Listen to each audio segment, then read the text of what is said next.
Hi, I'm Jim Sacco, sports columnist and host of the Sports Desk for the News Virginian, coming at you almost live from the NBC 29 Augusta County Bureau here in Waynesboro. Joining me today is Mr. Excitement himself, Rob Sisk. Rob, how are you doing today? I'm doing fine. How are you? I tell you, that's not oil leaking out of his car. That's excitement oozing. Rob, let's talk about Waynesboro boys basketball. In my opinion, I talked about it with Joe Downs on the Valley Sports Reporters this week. Probably the hottest boys team in Group AA right now.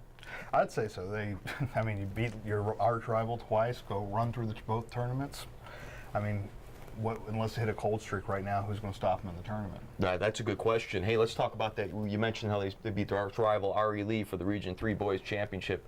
Really we're used to talk about Nick Gore, the chin beard, when we're talking about Waynesboro's offensive output. In that game against Lee, the Lee men held Nick Gore without a field goal till I think there's 2:53 left in the third.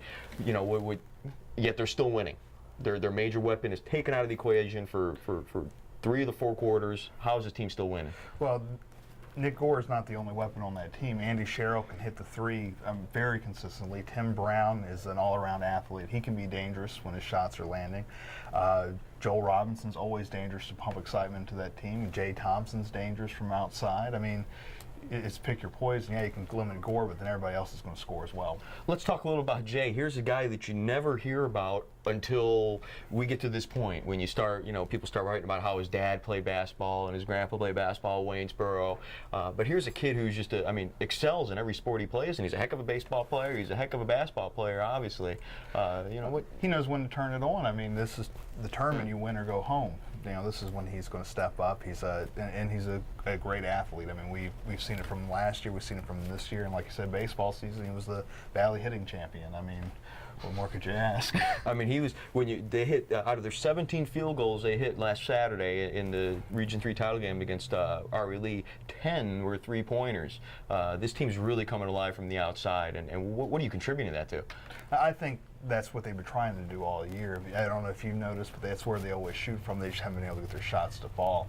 And I think they've had to, since they don't have the height and the speed that Lee does, they've had to shoot from the outside. Now they're just, all their shots starting to fall. They're buying into the system, and they're playing like a team. Let's talk X Factor here on this Waynesboro team. Who's the X Factor for the Little Giants heading into the Group AA Boys Tournament? I think the one we haven't heard from at all, and we called him the X Factor last year, I think Blair DeCourcy. His defense is awesome. Last game I saw him play, he had 3 blocks. I believe that was against Rockbridge.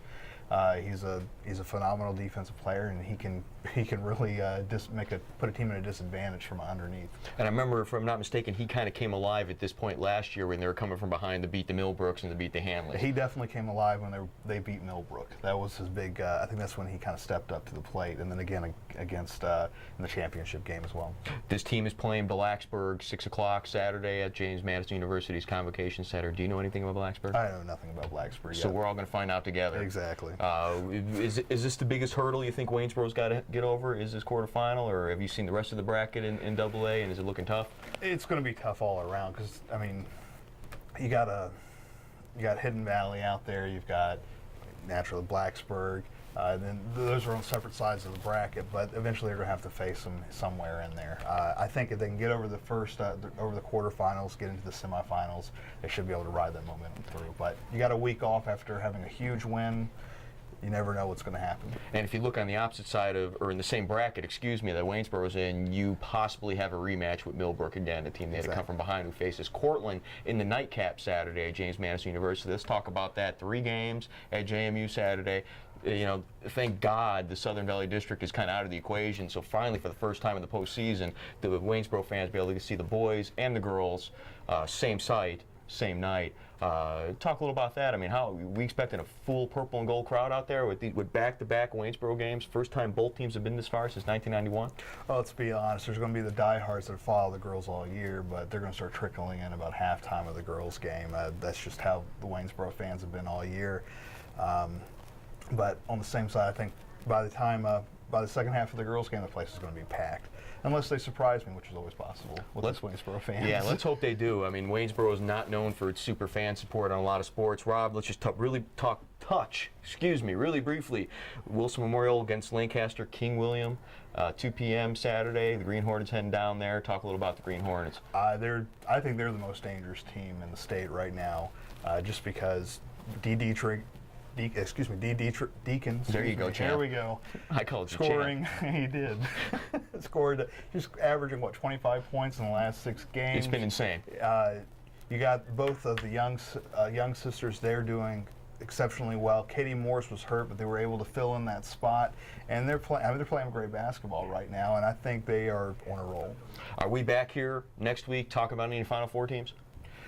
I think we might have 3. That's my guess. I'm not telling you which 3, but we're going to have 3. Rob says 3. I say 4. All right. And I'm sticking by it. Okay, let's go down the line. Saturday at JMU, you got Waynesboro girls against Bassett at 4 p.m., Waynesboro boys against Blacksburg at 6 p.m. You got the nightcap Cortland against Millbrook at 8 p.m. And then you got Wilson Memorial heading down to King William to take on Lancaster at 2 p.m. This is all Saturday. Appomattox Regional School coming to Riverheads where they'll face Buffalo Gap. And finally, Robert E. Lee boys heading down to heading down the north side to take on Hidden Valley at 7:45. We'll be back next week talking about some Final Four teams. Until then, I'm Jim Sacco. This is Mr. Excitement Rob Sisk. We'll see you then on the Sports Desk. Hi, I'm Jim Sacco, sports editor here at the News Virginian. We're doing this webcast once a week, but we need to know what you want and what we're doing right and what we're doing wrong. So you got to email us at sports@newsvirginia.com and let us know. Also, feed us some questions. We'll try to answer them on the air. Also, if you email us, you can let us know why you should be on the air. We might let you join us for a week. We'll talk to you guys later on the Sports Desk.